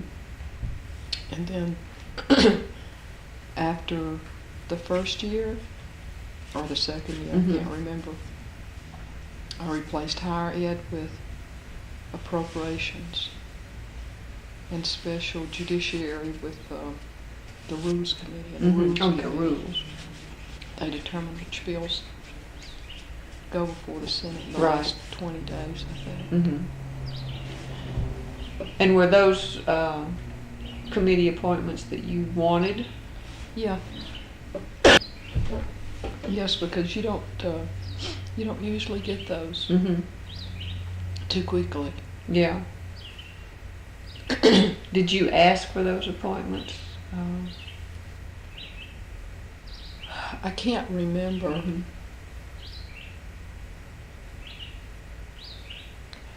But you Well, mentioned them earlier that It may have Zell been, appointed you and you were surprised. it may have been the results of my support for him. I can't remember this for sure. Mm-hmm. When he ran for U.S. Senate Yeah. against Herman Talmadge, who lived in Henry County. Mm-hmm. And I supported him for that, and that may have been my payoff Mm-hmm. for that. I can't remember. Yeah. And in any case, it wouldn't have been explicitly stated, No, would it? no, but that's the way things are done. Yeah. Yeah. And what about on your committees? Was there particular legislation that you worked on as a result of being on any of those committees that was a great concern to you? Well, the appropriations I particularly like because it goes back to my first days on the city council and Mhm. helping develop the first budget on Yeah. paper, and then being chairman of the Administrative Finance Committee on the county Mhm. commission. Mm-hmm. I'd like that to see where Yeah. the monies are going. Uh-huh. And you have more of a say-so. And that's the whole thing with the government anyway. Mm-hmm. Is the Is budget. to meet with and spend the money. Mm-hmm. Most of the others, just superficial stuff, I suppose. A lot of. Yeah, important issues come up, but I'm just sitting here saying that some people go in to the legislature with particular issues, substantive issues, like education or whatever, that they're working on, and you throughout the interview have really talked more about the process of government and how the money is spent in particular. And as you were saying, that goes back to what you were very interested in on the city and county level, is the financing of government and how that money is spent. So you have a kind of more general approach, it sounds like. I think so. And then when I was elected, of course, education is very important. That's where Mhm. most of our money goes. Mm-hmm. And I'm interested in education and what happens. But I never thought that one person could go in and just make that difference. Mhm. I mean, you can make a difference. Mhm. One person can, and I think Virginia Shepherd that was her philosophy, that one person can Mm-hmm. do something. And I think you can make a difference in how you go about it and different issues. Education was important. And that's how most governors are elected, because they have an issue that's very important to Mhm. the public, Mm-hmm. and they will take that and have their plans on what to do about it. That's really where the difference is made, Mm-hmm. is with somebody who can make a difference. Yeah. But it takes a lot of people there, just as it does in life, to get something done. Mm-hmm.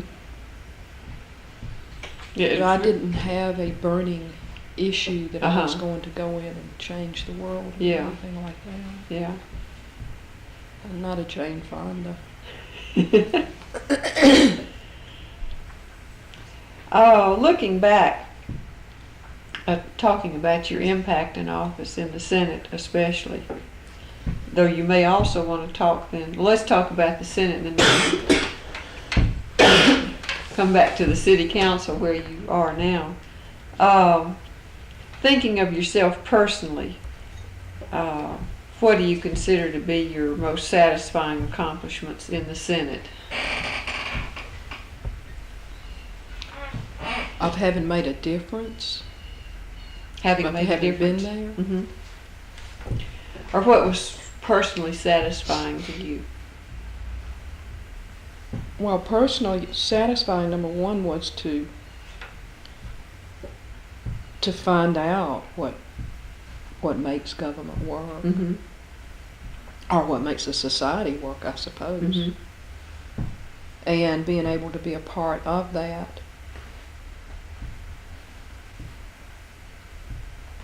Another accomplishment to me was being able really to work with most everybody, Mm-hmm.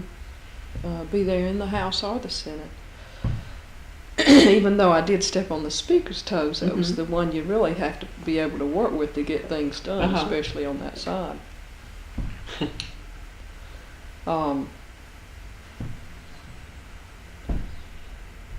I can't. I think just with the issues at hand and at the time, and trying to do whatever was necessary, what small part I could play, Mhm. was probably the biggest accomplishment. I can't think of, because Janice Horton was in the state Senate, that there's been a big difference. Mm-hmm. It might be the fact that I was a woman, Mm-hmm. showing other women that they can do whatever they want to, I Mhm. think. Mm-hmm. And maybe it would be a boost for some women, and that's To happened. see you there. Right, Mhm. and that's happened. I've had a couple of my friends who are now in public office, simply because they said, if you can do it, Mm-hmm. I know I can. Uh-huh. And these are women right. also. So I think that that's probably one accomplishment that is satisfying to me. Yeah. Were there women's issues that you worked on when you were in the Senate? Yeah, I was on. Because you were there during a period when there was a lot of ferment, shall we say, around women's issues. I worked with the prisons and the women prisoners, Mm-hmm. and headed a committee on that. Would that And be like a accomplished something. subcommittee of a It was a study committee a study committee? on, what was it? I cannot remember the name of the committee, but I know that I worked with the women prisoners, Mm-hmm. and there was one woman in particular, one prisoner in particular. She was a lady. She was married to an attorney in Griffin, Mm-hmm. and she shot him. I don't know if you remember. She was in prison. Very smart though, and she'd been. Oh, she was in prison for shooting her husband. Yeah, he was an attorney in Griffin, Hmm.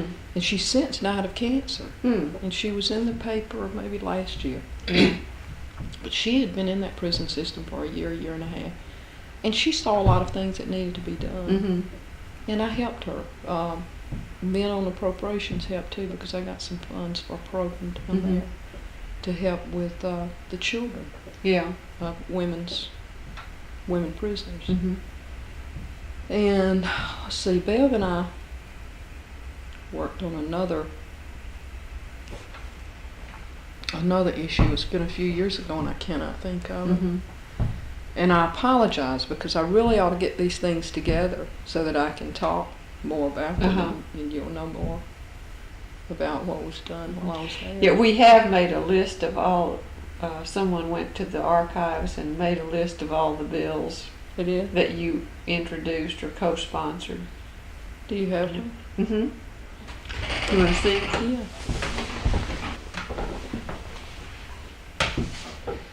We're doing this for each. Were these the of ones that passed?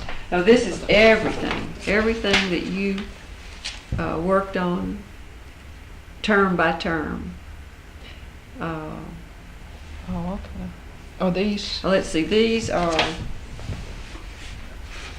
Maybe these are all of the bills. Okay. Usually she underlines the one that you co-sponsor, that the person introduces, initiates. But I believe these are all bills that Oh yeah. that you've been associated with in one way or another. Some of them had to do with the elderly. Mm-hmm. You know, like the ones they used to take their names, they couldn't vote after they got 65. Mm-hmm. So I put it that they could unless They could asked serve not on a to. jury. Yeah. Uh-huh. Yeah. Okay, jury. Mm-hmm.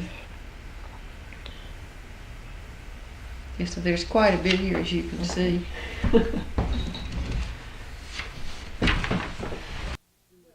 About, well, your impact, your accomplishments, and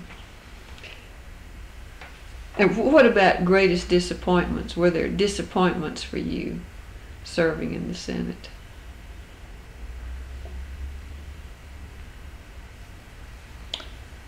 Not really. I'm sure there's some bad with all the good. Mm-hmm. The only disappointment sometimes was there's so much time that was taken with politicians wanting to get before the TV, but then that's that's okay That's too. part Because that's of it. what it's all about. Yeah. Uh-huh. And it did take up a lot of time with. Never get anywhere with that. Mm-hmm. Mm-hmm.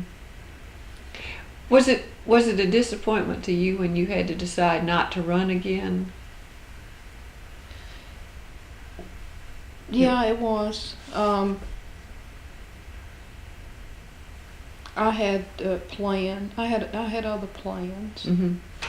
Things you wanted to get accomplished. Yeah, but obviously they weren't that strong. I would still be there. Mm-hmm. So I think you set your goals and you want to reach them badly enough, you will. Mm-hmm. You mean you could have found some way to earn an income? Well, that's always been my philosophy, but to be realistic about it, it's another story. I didn't. Yeah. And where I will go from here, I don't really know. Mm-hmm. I do know that I like politics. Yeah. And somehow would like to be involved. And now you're back on the city council in McDonough. Yes. And you've been on there now, what? 2 years. 2 years. Well, one term. One term. And you're getting ready to decide whether to run again. And do you think you probably will? I see no reason why I shouldn't. Mm-hmm. I'm chairman of the Finance and Administrative Committee there. Mm-hmm.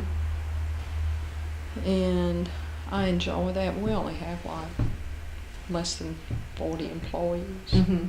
You don't have a whole lot to do. Yeah, how big is McDonough? Well, it's larger than I'm going to say, but we have about 2,700 people in the city. But we've kept our boundaries like this. Yeah. We have a lot of people around that are outside the city limits, but they're still they're in McDonough even though they're not. Mm-hmm. Do they legally in receive city McDonough. services? No. Yeah.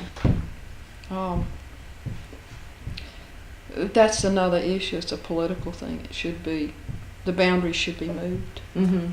Say 3 miles radius. Yeah. But for political reasons, Blacksville, which is right there in McDonough, has been left out. And to take them in, it's difficult to take in a section over here of new houses and justify that when you don't take in Blacksville. Is that a black population? It is, and the name of it on the map is Blacksville, and it's black population there. Does Blacksville have its own city government? No, it's left to the county. Unincorporated county government. And they may be better off, I don't know, because the city and county in recent years have tried to work and get grants, and I've been fortunate enough to help work on that on the city and the county and the state level, is to get them some money for sewage and stuff like that. But it's difficult to justify taking in a new subdivision and not taking in Blacksville. at the same time, if you look at the money that it would cost to provide the services that they need, that may not be fair to the people in the city now. So I think the avenue we probably need to take, and we've been laid back, like DeKalb and other counties, and really doing something. Probably the thing to do is just to take a radius of 2 to 3 miles and take in everybody. Yeah. That's a major issue. Can be a major issue. The major issue now, I think, facing local as well as state government is land use and zoning matters. Yeah. I think Reginald Eves proves that, being on the paper, front of the paper. Yeah.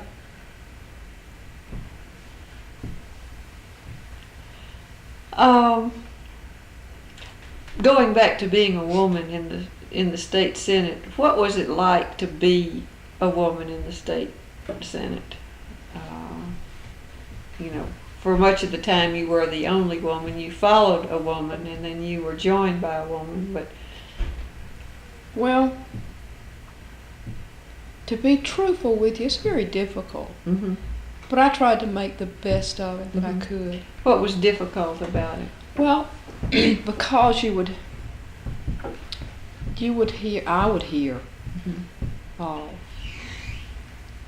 some of the men talk about Virginia and how she was and how they would treated her, behind her back. Did they not like her? Some of them didn't. I think she was respected by some, too. But disliked by others because she was a strong character. Strong and aggressive. Yeah. And they didn't like that. Is that what they were saying? I think so. That they thought she was too... But then on the whatever. other hand, I was totally the opposite. I tried to get things done in a different way. I was very jealous of Virginia, though, in some of the ways that she could handle herself and the way she did things. Yeah. But I had to realize that I wasn't that type of person, and I couldn't deal with things that way. So I tried to be friends with everybody that I could, and try to work it in that way if I wanted anything done. Yeah. But I really think it's difficult for a woman to, especially to be in the minority in a couple of ways, in number and gender. Yeah, it's difficult. Have you seen changes for women in the state legislature now? Just generally speaking, you could observe the women over in the House. Do you think things have changed that much I really for don't. women? I really don't. I mean, you have 17, 18 women there. I don't know how many. You have 2 in the Senate. You've had 2 in the Senate before. I don't know that things have changed all that much from my perspective. And I can only speak during my lifetime of what I've experienced. Yeah.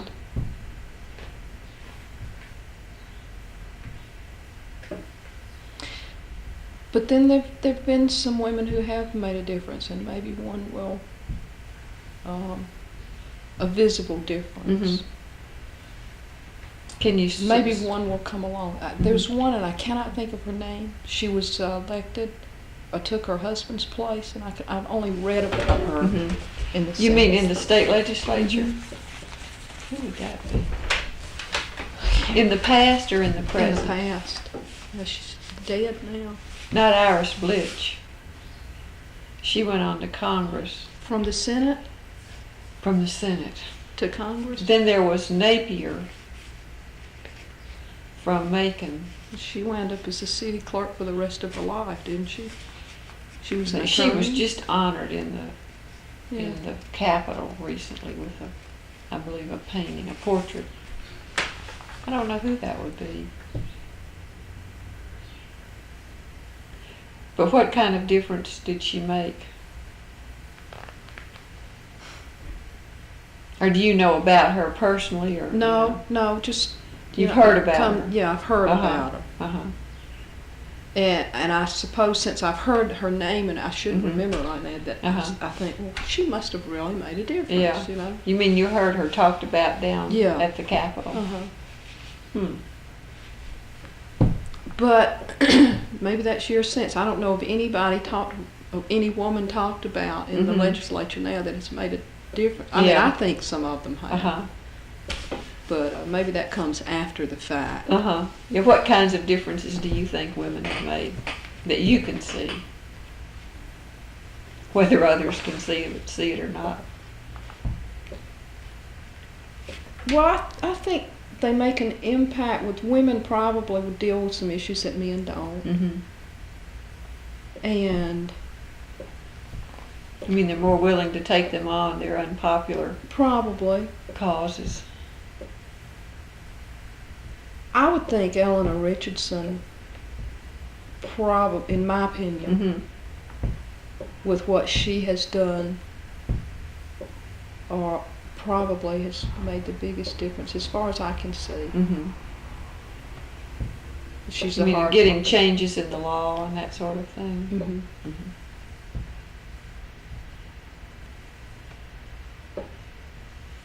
And finally, what problems do you think remain for women in the state legislature? I think it just has to do with the number. Do you think that can change or will change? I think if more women ran and were interested and ran for public office, it can be done. Yeah. Do you know how that could be changed in Georgia? I mean, have you thought about how you can interest more women? How would we go about it?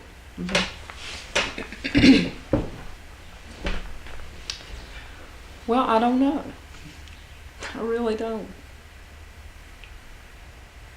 Let's see. President Carter's wife, and some others, didn't they hold a meeting here?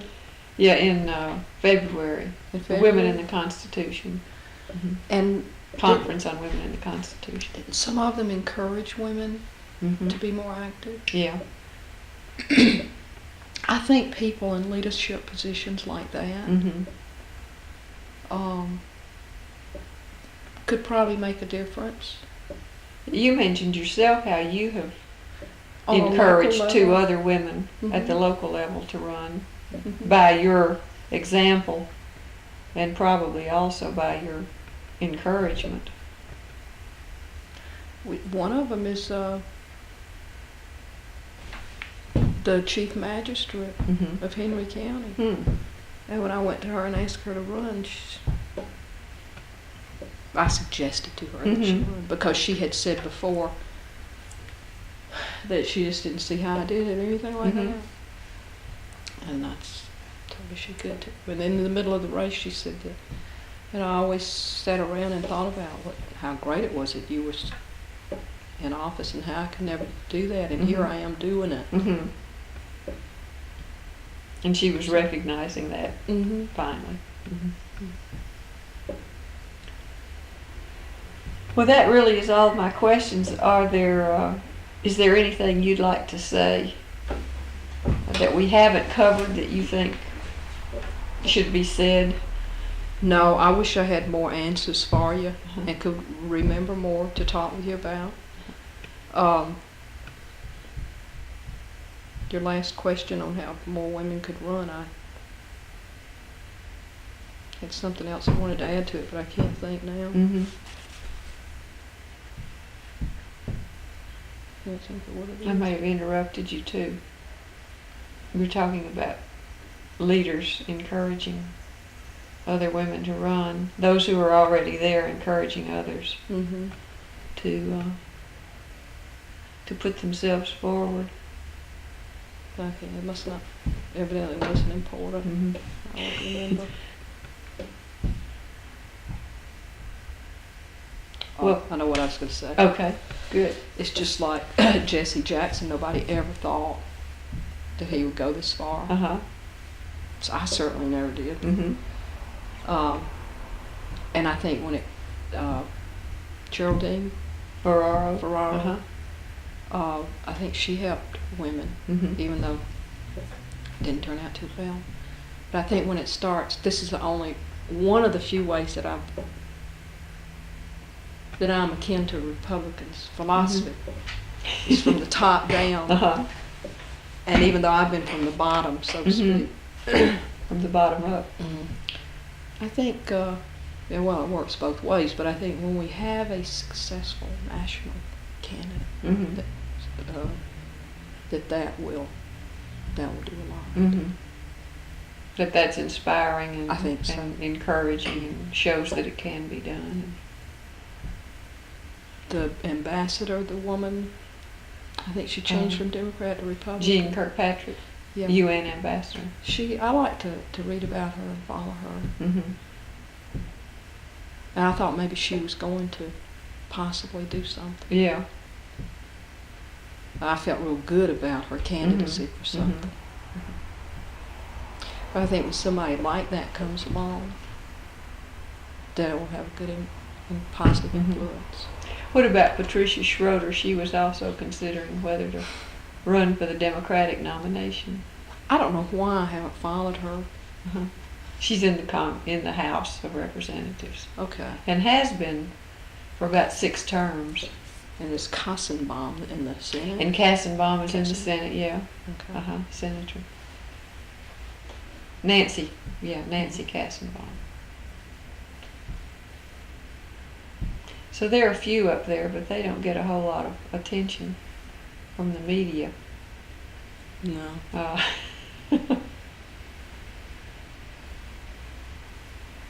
Maybe that's another part of the puzzle, that there needs to be more media attention Well, now Kathy to those who are Steinberg got actually it. there. Kathy's been very adept at that. Mm-hmm. And she's getting ready to run for statewide office. But she's tried to change her image. Really?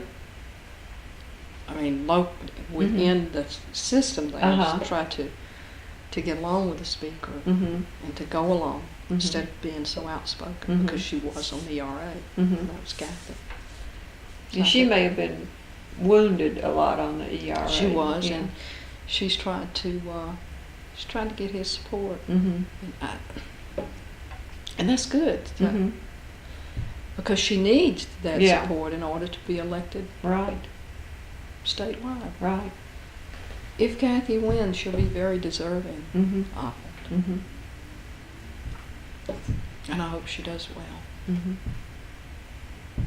And she'll be one of the few women who's tried a statewide run. And be the first elected. Yeah, and we'll be the first elected if she. Patsy Carter, what was her name? That ran for Public Service Commission. And she was a Republican, and I cannot remember her name. She and- got 30-something% of the vote. Yeah, she did fairly well. And then there was one other woman who ran for lieutenant governor against Mary Mary Hitt. Hitt. I met that lady. Well, I didn't meet her. I was Uh-huh. sitting in Savannah or somewhere, wherever we Yeah. were, and they said this little woman was running around having a good Mhm. time. And I said, who in the world was that? And they said, well, that's Mary Hitt. Uh-huh. And she almost defeated Zell Miller. Mm-hmm.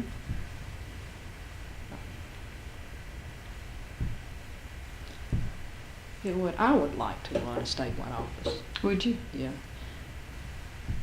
I always have since I've been in politics and thinking about it. Mm-hmm. More than anything, I wanted to go to all this little small towns in Georgia and see all the people Yeah. and get their support. Because I feel like that if I had the opportunity to do that I could get their support. Mm-hmm. Mm-hmm. If I had an office to run for, I thought I could make a difference. Yeah. And I really Have you wanted- thought about an office that you would run for? I've thought about Secretary of State. Mm-hmm. Thought about Lieutenant Governor. Well, actually, when I was sitting in law school, I made me a little ladder, and I put Senate and then Lieutenant Governor, and then Congress, and then an ambassador. Mm-hmm. The U.S. House or the Senate? The U.S. Senate. The House. The House. So there was one representative that I would talk. He came in one day and he said, "I would support you for U.S. Senate," and I said, "No, you wouldn't either, because I would not run for that." And this was several years ago, but neither did I think I would run for the Senate. Mm-hmm. The state senate. Right. Mm-hmm. No, before I go any further, I have a lot to learn Mhm. and some growing up to do. Yeah. Have you finished law school? No, I didn't. Would I you never do went that? back. Yeah. Would you finish Well, law school? Or? I think I'm in a state now where of no direction. Mm-hmm. Well, I'm going to work on my master's degree Yeah. just as a part of security, because I told you I'd Mhm. wait. It would take me forever to Mhm. make the amount of money I ought to be making. Right. So right now I don't know. I don't know what I ought to do. Mm-hmm. You're kind of in a period of reflection and growth and ferment. I think so. Uh-huh. And that'll probably take a year or so. Yeah. Well, given your past that you shared with us, it sounds like you'll figure out something. You think so? Mm-hmm. Okay.